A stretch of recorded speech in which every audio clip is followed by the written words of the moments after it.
대림절은 세상에서 예수 그리스도를 구주로 고백하면서 사는 것이 쉽지 않은 성도들에게 우리가 마땅히 기억할 것이 무엇이냐라고 하는 것을 가르쳐주는, 알려주는 그런 절기입니다. 특별히 대림절 셋째 주일은 기쁨의 대림절이라고 하는 별칭이 붙어 있습니다. 3년 단위로 성경의 한 바퀴를 돌아갑니다. 성서 일과라고 그래서 주일에 우리가 함께 묵상할 본문을 3년 전으로 돌리게 되어 있습니다. 그걸 성서 일과라고 부르는데 3년 전에도 오늘 본문을 한번 보았습니다. 그리고 다시 3년이 지나서 오늘 또 이 본문을 보는데 이사야 35장을 보면서 우리가 함께 하는 것은 기쁨이 무엇이냐라고 하는 것을 함께 묵상해 보는 것입니다. 이사야 35장은 이사야서의 첫 번째 말씀이 끝나는, 신학자들이 이사야 66권을 세 개로 나누어 놓는 그런 분류 방식이 있는데 그 중에 첫 번째 책이 끝나는 마지막 장입니다. 36장부터는 두 번째 이사야가 시작을 하는데 그 기쁨의 이사야서를 시작하기 전에 앞부분에 있던 34장까지 연결되어지던 심판에 관한 메시지, 그것을 종결짓고 장차 도래할 메시아 왕국의 영광스러운 모습을 찬송하고 있는 것이 35장입니다.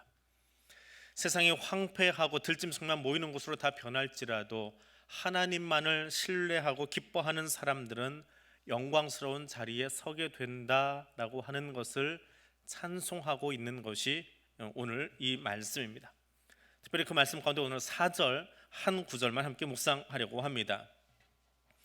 첫 번째 우리에게 주시는 말씀은 하나님을 견고히 붙들라라고 하는 말씀입니다. 3절 말씀은 이렇게 적혀 있습니다. 너희는 약한 손을 강하게 하며 떨리는 무릎을 굳게 하라. 4절에서는 겁내는 자들에게 이르기를 굳세어라, 두려워하지 말라. 보라, 너희 하나님이 오사 보복하시며 갚아주실 것이라. 하나님이 오사 너희를 구하시리라 하라.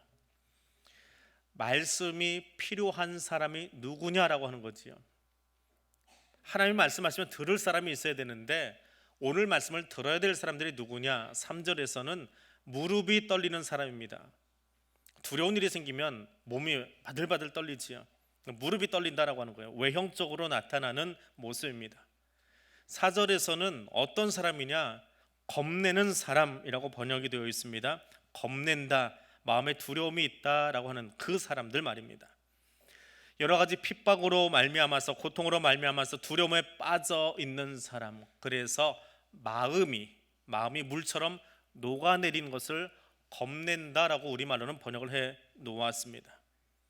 그것이 국가적인 상황이 되었건 불안한 사회적인 상황이 되었건 어찌할 줄 모르고 공포 속에, 고통 속에, 아픔 속에 놓여 있는, 그래서 마음이 녹아내린 사람, 겁내는 사람에게 가서 이 말을 전하라라고 하는 것입니다. 현실이 가져다주는, 혹은 믿음 생활하면서 그 믿음을 지키기가 참 힘이 든 그 사람들에게 전하라라고 하는 것이지요. 오늘 이 본문 말씀을 설명하면서 정장복 교수님이 쓴 예배와 설교 핸드북이라고 하는 참고서가 있습니다.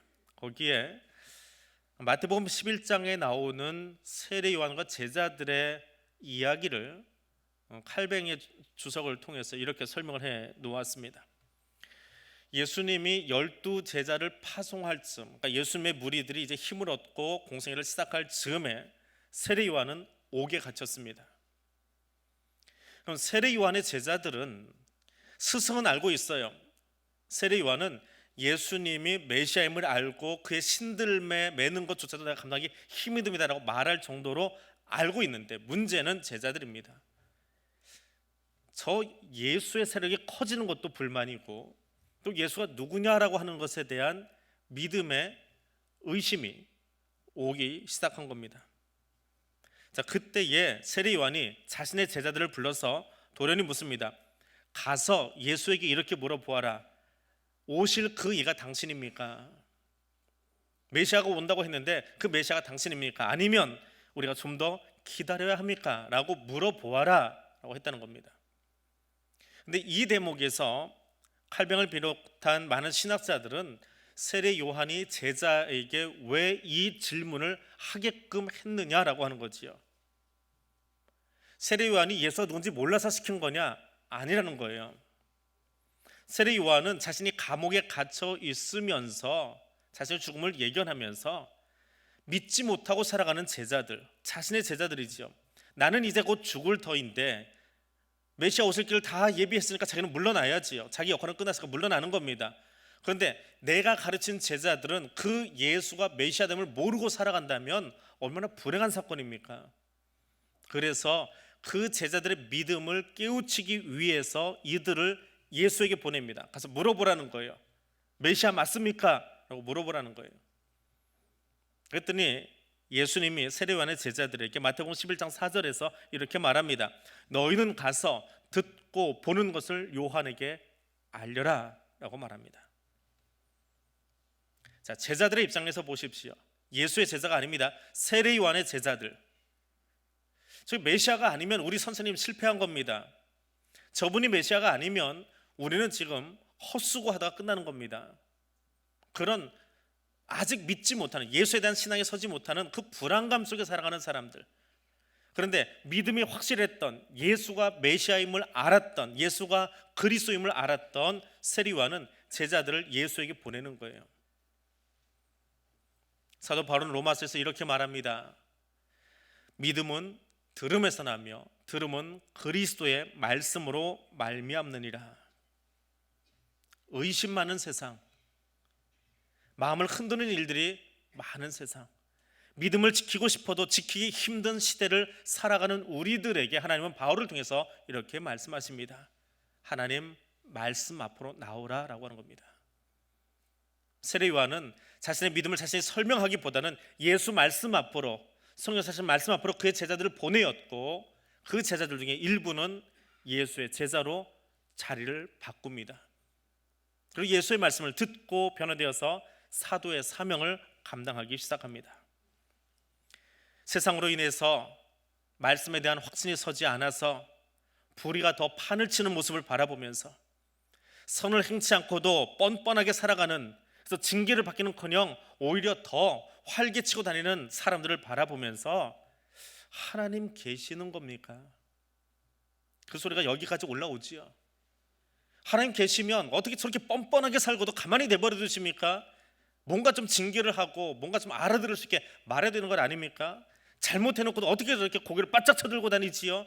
하나님 살아 계세요라고 묻는 말이 우리의 가슴속에서 여기까지 올라올 때가 있습니다. 삶의 회의를 느끼기도 하고요. 아니, 나처럼 이렇게 열심히 안 해도 되는데, 대충 살아도 하나님이 저 사람들 복 주시는 거 보면, 잘 사는 거 보면, 그게 하늘의 복인지 땅의 복인지는 모르겠지만 그냥 그럭저럭 살아가는 거 보면 굳이 이렇게까지 열심히 내서 신앙생활을 해야 될 필요가 있을까라는 회의가 들어올 때가 있습니다. 그때 주시는 메시지예요. 굳세어라, 굳세어라. 너의 녹아내리는 마음과 다르게 굳세어라 라고 말씀하십니다. 이 명령은 우리 스스로 할 수 있는 것이 아닙니다. 몸에 질병이 찾아와서 혹은 집안에 어려움이 있어서 마음이 녹아내렸어요. 힘이 들어요. 근데 신방 가가지고 아이 집사님 성경 보고 기도하면 되지, 힘내세요. 그럼 당장 힘이 납니까? 그 말 듣고 힘만 낼 수 있으면 뭐 하루에 100집을 못 돌아다니겠습니까? 가서 힘내세요 하면 끝날 텐데 힘이 안 나지요. 왜? 굳세어라라고 하는 이 단어에는 하나님이라고 하는 단어가 들어가 있어요. 하나님이 힘을 내게 도와주시는 거예요. 내 스스로의 결단에 의해서 내가 힘을 내는 것이 아닙니다. 그런데 이 굳세어라라고 하는 이 단어는 전제 조건이 하나 있습니다. 그것이 무엇입니까? 하나님을 더 견고히 붙들어라라고 하는 전제 조건이 있습니다. 하나님을 견고히 붙드는 사람, 두려운 상황이 옆에 있어요. 안타까운 상황이 있어요. 이해되지 않는 상황이 있어요. 그래서 마음이 자꾸만 녹아내려요. 녹아내리지만 어떻게든지 하나님 붙잡아 보겠습니다. 여전히 흔들리고 있지만 말씀에 그렇게 써 있으니까, 오늘 설교 그렇게 들었으니까, 하나님 그렇게 말씀하셨으니까 붙들어 볼게요라고 애를 쓰고 있는 그 사람을 보면 하나님이 그 인생에 개입하셔서 그로 하여금 굳세게 만들어 주신다라고 하는 말입니다. 주께서 심지가 견고한 자를 평강하고 평강하도록 지키시리니 이는 그가 주를 신뢰함이니이다. 흔들리지만 녹아내려서 마음은 바닥을 치고 있지만 저 바닥에서라도 하나님께 내 마음을 붙들어 매 보겠다고 애를 쓰고 있는 사람을 보면 하나님이 그를 일으키셔서 그 믿음을 보시고 아직도 바닥에서 엉금엉금 길 정도로 울고 있지만 그래도 하나님 붙잡으려고 마음만큼은 하나님께 붙들어 매는 그 사람을 보면서 하나님이 주신 선물이 뭐라고요? 평강을 주시겠다 약속하십니다. 하나님께 우리의 마음을 붙들어 맬 수 있기를 원합니다. 그리고 하나님이 주는 평강으로 우리의 삶을 채워가는 성도들 될 수 있기를 원합니다. 두 번째로 하나님은 보복해 주십니다. 마음이 녹아내린 이유, 왜 녹아내렸습니까? 오늘 우리말 성경은 겁낸다라고 표현이 되어 있습니다. 이건 원문은 마음이 녹았다 하는 말입니다. 얼음이 녹아서 아이스크림이 녹아서 바닥에 깔린 것처럼 마음이 녹아내린 이유가 무엇입니까? 상황이 너무 힘들어서일까요? 공포 영화를 본 것처럼 질려서 바닥에 납작 엎드려 있는 것일까요? 아닙니다. 사절을 자세히 읽으면 그 안에 답이 하나 나와 있습니다. 그렇게 마음이 녹아내린 이유가 거기 써 있어요. 겁내는 자들에게 이르기를 굳세어라 두려워하지 말라 보라 너희 하나님이 오사 보복하시며 갚아주실 것이라 하나님이 오사 너희를 구하시리라 하라. 성경을 묵상하고 큐티하는 방법이 여러 가지가 있는데 일반적으로 소위 이야기체 본문, 창세기, 출애굽기 혹은 역사서 그리고 복음서, 마태, 마가, 누가복음, 사도행전 이런 책들은 이야기거든요. 그거는 그 긴 이야기를 요약하면 돼요. 요약을 잘하면 큐티가 시작이 됩니다. 근데 예언서나 서신서들은 요약하기가 참 힘이 들어요. 강화체 본문이고 설교책이기 때문에 그 본문은 이해하려면 구절을 넓게 잡지 말고 한 구절을 잡은 다음에 그곳에서 하나님이 명령하신 게 있거든요. 동사들을 찾아내는 겁니다. 그 문장의 동사를 쭉 찾아내는 거예요. 마찬가지예요. 오늘 4절 말씀도 동사만 한번 찾아내십시오. 동사를 쭉 찾아내면 뭐가 있느냐면 이른다, 말한다는 말이죠. 이르다, 겁내다, 굳게 하다, 두렵다, 오다, 구하신다 6개의 동사가 등장을 합니다. 그럼 동사를 찾은 뒤에는 또 어떤 걸 하느냐? 반복되는 말이 있어요. 중요한 말은 계속 반복합니다. 설교를 듣다 보면 그날 그 설교 중에 계속 반복되는 단어가 하나 있지요. 그래서 강조하고 있는 거예요. 다 놓쳤는데 오늘은 이 단어 하나가 자꾸 귀에서 맴맴거려. 그게 들린 거예요. 강조하는 거예요. 6개의 동사 중에 반복된 단어가 하나 있습니다. 어떤 단어가 반복되었습니까? 이르다, 겁내다, 굳게 하다, 두렵다, 오다, 구하신다. 2번 반복됐습니다. 오다입니다. 하나님이 오신다. 하나님이 오신다. 하나님이 오신다라고 하는 것을 강조한 거예요. 겁내지 말아라, 두려워하지 말아라, 굳게 하겠다. 하나님 오시니까 두려워하지 마. 그럼 오신다라는 것을 강조하는 이유는 뭐예요? 사람들의 마음이 녹아내리는 이유가 반대편에 있는 거예요. 하나님이 멀리 계신 거예요. 그래서 마음이 녹아내린 거예요. 하나님이 내 옆에 안 계신 거예요. 하나님이 너무 멀리 계셔서 내 고통을 몰라주시는 거예요. 그래서 마음이 녹아내린 거예요. 하나님이 너무 멀리 계셔서 내 사정을 알기는 하는데 나까지는 별로 그렇게 혜택이 안 돌아오는 거예요. 신앙생활 열심히 하는 것 같은데 우리 구역장님이 다른 사람은 다 돌아보는데 나는 돌아봐 주지 않아요. 우리 교공 목사님이 다른 집은 2번 신방하는데 우리 집은 안 와주세요. 다른 집은 2번, 3번 전화한 것 같은데 우리 집에는 담임 목사님 전화 안 해요. 나하고 좀 거리가 먼가 봐? 그러면서 살짝 삐침이 올라옵니다. 그러다 시험에 듭니다. 그러다 나중에 그게 누구한테 향합니까? 하나님이 나에게 관심 없나 봐. 모르는 건 아닌데 내가 기도했으니까 하나님 들었기는 하셨을 텐데 나한테 관심이 없으니까 목회자도 안 보내주시고 구역장도 안 보내주시고 그래서 나 혼자 아리하고 있는 것 같아. 하나님께 원망이 가기 시작해요. 하나님이 어디 계세요? 멀리 계세요. 근데 하나님 멀리 계신다 생각하니까 내가 아픈 게 더 서러워요. 더 아파요. 그래서 마음이 녹아버린 거예요. 이스라엘 백성, 구원받은 이스라엘 백성이에요. 근데 그들의 마음이 녹았어요. 왜? 이유는 거기였어요. 하나님이 멀리 계신 거예요. 아무리 소리 질러도 하나님이 내게 관심 없는 것 같아서 마음이 녹아내린 거예요. 그들에게 주는 메시지예요. 하나님 오신다. 하나님 오신다. 이스라엘이 일어나야 하는 이유, 우리가 일어나야 하는 이유는 하나님이 나에게 찾아오시기 때문이다.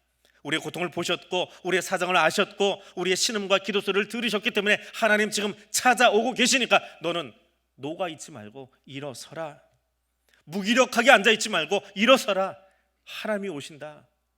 그것을 지금 강조해서 선포하고 있는 것이 사전의 말씀입니다. 아무리 하나님이 멀리 계신 것 같아도 우리의 기도를 듣는 순간 한 사람에 달려오실 거다라고 하는 거예요. 상황이 우리를 옥죄고 있고 마음에 안 들고 이해가 되지 않지만 하나님의 들으신 순간 그분은 지금 내게 달려오고 계세요. 소망을 주시려고 달려오고 계세요. 그 사실을 믿으라는 거예요. 그리고 오실 뿐만 아니라 원수들에게 어떻게 하신다고요? 보복해 주신대요. 복수하시는 하나님, 갚아주시는 하나님. 복수한다니까 이제 머릿속에 생각이 이상한 게 지나갈 때가 있어요. 하나님 오셔서 저 인간 때려주시나 보다. 이 복수라는 단어는 그렇게 이해가 되거든요. 그런데 하나님 복수하시는 방법을 들려드리겠습니다. 하나님 어떻게 복수해 주시는지. 다니엘 3장입니다. 다니엘 3장에 가면 느부갓네살이라고 하는 한 사람이 등장합니다. 갈대아 바벨론 제국의 왕입니다. 전쟁터에 나가서 나라를 확장하고 전쟁을 치르는데 뭐 거칠 것이 없이 나라가 확장되는 거예요. 하루아침에 아수르를 무너뜨려 버리고 제국을 만들어가기 시작하는데 얼마나 기고만장해졌는지 싸우다 맨날 이기다 보니까 세상에 나를 이길 자가 없어요. 그럼 나는 뭐예요? 신이에요. 나는 신이에요. 신이니까 내가 지금 이걸 이렇게 하고 있는 거예요. 그래서 스스로 신이 된 줄 알고 금으로 동상을 만들어요. 자기 신상을 만듭니다. 그래서 온 나라에다 그 신상을 세워요. 동상을 세워놓고 내가 신이다. 나 느부갓네살이 신이니까 나한테 절해라. 절하지 않으면 다 불에 태워 죽여버리겠다. 그런 칙령을 내립니다. 근데 그 바벨론에 누가 끌려가 있습니까? 다니엘과 친구들이 끌려가 있어요. 하나님이 아닌데 우상덩어리인데 돌멩인데 어떻게 거기다 절을 합니까? 절을 안 합니다. 경배를 안 합니다. 그랬더니 어떤 사람이 우리 개역 개정 성경에는 참소했다라고 써 있어요. 쉬운 말로 바꾸면 고자질했어요. 왕이시여, 당신이 애지중지하는 그 젊은 애들 세 사람 있지요. 끌려온 그 젊은 청년들 걔들이 절하지 않던데요. 고자질했습니다. 참소했습니다. 스스로 신인 줄 알았는데 그래도 외국에서 끌려서 머리가 똑똑하고 괜찮아 보여서 좀 배려해 주었는데 먹는 것도 자기들이 좀 구별하고 먹는다고 하니까 그것도 다 이해해 주었는데 이 어린 것들이 머리에 피도 안 마른 것들이 내 말을 어길 뿐만 아니라 나한테 절도 안 해요. 화가 났습니다. 어느 정도로요? 7배나 화가 났어요. 풀무불을 7배나 더 지피라 합니다. 풀무불이 뭔가요? 바벨론이 전쟁을 치르다 보니까 전쟁을 치르면 상대방 땅은 엉망이 되지요. 도시가 다 파괴됩니다. 그럼 파괴시킨 다음에는 어떻게 해야 돼요? 다시 우리 땅 됐으니까 건축해야지요. 건축을 해야 돼요. 벽돌을 만들어서 성을 쌓고 집을 쌓고 해야 됩니다. 그래서 바벨론 전역에 토목공사 건축이 활기 있게 일어났습니다. 그 벽돌을 굽기 위해서 필요한 것이 풀무불이에요. 쉽게 얘기하면 벽돌 공장이 세워져 있는 거예요. 그걸 풀무불이라고 이해하시면 돼요. 그러니까 곳곳에 있습니다. 풀무불이 벽돌을 굽기 위해서. 거기서 벽돌을 구워서 건축을 하는 거예요. 그런데 왕이 화가 났습니다. 어느 정도로요? 이 불을 7배나 더 화력을 세게 할 만큼 화가 났어요. 그런 그 세 친구를 그 청년들을 묶어서 저 불에다 던져 집어넣어라 그렇게 이야기합니다.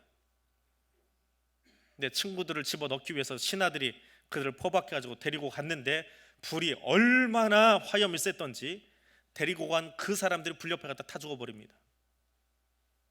세 친구는 어떻게 됐어요?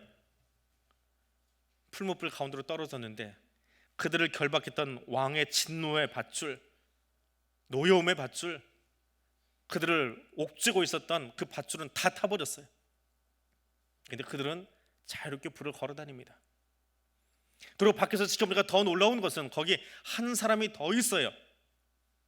근데 지켜보는 사람들이 하는 말입니다. 저기 우리가 던지기는 세 사람을 집어 던졌는데 한 사람이 더 있습니다. 그 사람은 마치 신의 아들 같습니다. 신의 아들 같습니다. 다니엘이 한 이야기가 아니에요. 지켜보던 바벨론 사람들이 하는 이야기예요. 저기 신의 아들 같은 존재가 들어가서 같이 걸어다니고 있습니다. 왕이 놀래서 그 사람들 나오게 합니다. 나올 때는 세 사람만 나왔지요. 나왔는데 자기의 힘으로, 자기의 권력으로, 자기의 오만함으로 그를 올감했던, 청력을 올감했던 그 밧줄은 다 태워져 버렸어요. 없어졌어요. 그런데 머리카락도 옷자락도 불탄 냄새조차도 없이 깨끗하게 걸어 나오는 모습을 보여줍니다. 고난의 풀무불 앞에서, 세상에 엄청나게 큰 권력과 목소리 앞에서, 그들의 힘 앞에서 꼼짝없이 당하고 있을 때에 또 그런 힘겨운 날을 지내고 있는 사람들에게 하나님 뭐라고 하십니까? 인간관계 속에서 어려움을 당하고 욕심 때문에 어려움을 당하고 억울함에 묶여 있을 때에, 그래서 하나님이 그를 묶은 채로 풀무불에 들어가도록 보고 계실 때에 어떤 마음이 드십니까? 거기 하나님이 찾아오십니다. 거기 하나님이 오셔서 같이 걸으십니다. 그리고 그들을 불에 넣으라 했던 느부갓네살을 태우시는 것이 아니라 다니엘로 하여금 그 불이 집어삼키지 못하도록 지켜주십니다. 불냄새도 나지 아니하도록 깨끗하게 그를 일으켜 올려주십니다. 다니엘이 풀무불에서 올라왔을 때에 둘러섰던 사람들이 다니엘을 어떤 눈으로 바라보았을까요? 전 사람이 아니야. 전 우리가 건드릴 수 있는 존재가 아니야. 데리고 갔던 사람도 다 타 죽는데 전 인간이 아니야. 누가 지켜주길래 저렇게 머리카락 하나 상하지 않고 올라올 수 있어? 저 함부로 건드리면 따라가던 우리만 죽게 생겼어. 두려워지지요. 그 다음에는요, 불 속에 누군지는 모르겠지만 신의 존재가 거기 따라 들어가서 그와 함께 하고 있는데 그 신에게 함부로 했다가는 우리가 죽는다. 죽이지 않아도요, 하나님이 죽이시지 않아도, 불에 태우지 않아도 스스로 납작 엎드릴 수밖에 없습니다. 그게 하나님이 복수하시는 방법이에요. 하나님의 보복하심은 느부갓네살을 죽이는 것으로 하지 않습니다. 바벨론을 무너뜨리는 것을 하지 않습니다. 하나님을 믿고 살아가는 자를 통해서 고난의 풀무불을 통과하면서도 다시 걸어 나오는 그들을 바라보면서 세상이 그 믿음의 사람들을 바라보고 두려워하게 만드는 거예요. 살아계신 하나님을 경험하게 만드는 거예요. 그 하나님이 두려워서 다시는 그 믿음의 사람을 함부로 하지 못하도록 하나님의 일하심을 보여주시는 겁니다. 오늘 저와 여러분의 삶을 찾아오신 하나님의 능력으로 말미암아서 세상에 복음의 능력을 보여줄 수 있는 믿음의 사람들 되시기를 바랍니다. 여러분의 삶을 통해서 하나님의 살아계심을 세상이 볼 수 있도록 나를 세워갈 수 있기를 원합니다. 어떤 끈이 여러분을 묶고 있습니까? 어떤 두려움의 끈이, 어떤 아픔의 끈이, 어떤 인간관계 곤란함이 나의 삶을 올가매고 꼼짝 못하게 하고 있습니까? 그대로 불 속으로 들어가십시오. 하나님이 그 결박은 풀어내시고 태워주시지만 그것을 이겨낸 우리는 하나님의 세상 가운데서 반드시 높여주시기 때문에 그렇습니다. 하나님이 오셔서 구원해 주십니다. 하나님 오십니다. 원수에게 보복하시려고요, 갚아주시려고요, 우리를 찾아오십니다. 원문의 단어를 바라보면 하나님이 오신다, 하나님이 오신다라고 하는 단어를 강조하고 있습니다. 누가 오신다고요? 하나님 그분이 오십니다. 누가 구원해 주신다고요? 하나님 바로 그분이 구원하십니다. 원문은 그렇게 강조하면서 써놨어요. 하나님 바로 그분이요, 다른 존재가 아니고요. 시인의 고백과 같이 나의 도움은 천지를 지으신 여호와이시로다. 힘 있는 사람이 아닙니다. 시장이 와서, 총리가 와서, 대통령이 와서, 군대가 와서 우리를 돕습니까? 아닙니다.